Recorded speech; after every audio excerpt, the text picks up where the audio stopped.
when we replace the desire to be famous, the desire to be wealthy, with the actual relationship with God, these things become thorns to our spiritual lives.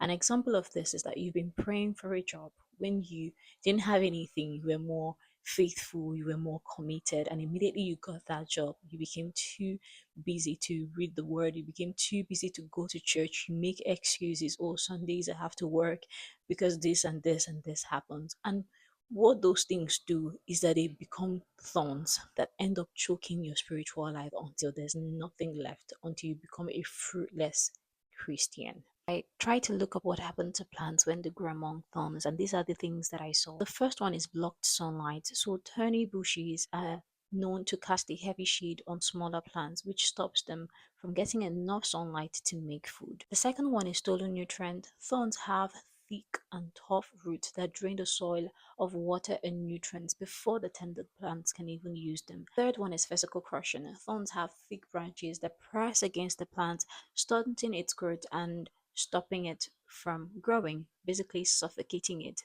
and making it to die.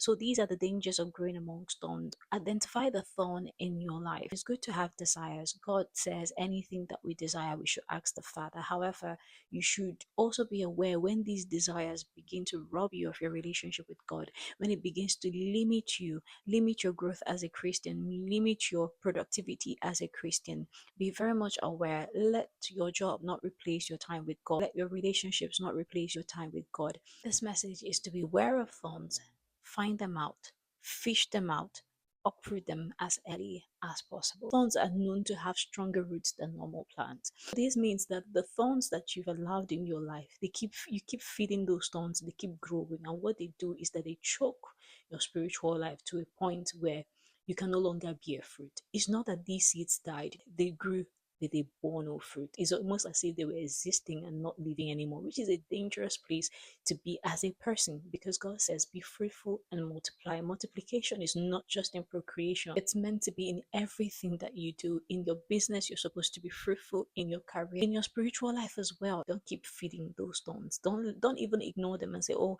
they're just going to be. No, they're going to keep competing for sunlight in your life. They're going to compete for nutrients, and by the time you know it, your own plants, your own seeds are deprived of nutrients that they need to grow. And remember, the Bible says, any tree that does not bear fruit shall be uprooted. Don't be the one that gets uprooted. Let those thorns be the ones that get uprooted. Uproot those thorns before they stunt your growth, before they stop you from being a fruitful Christian. So that'll be it today. Take care.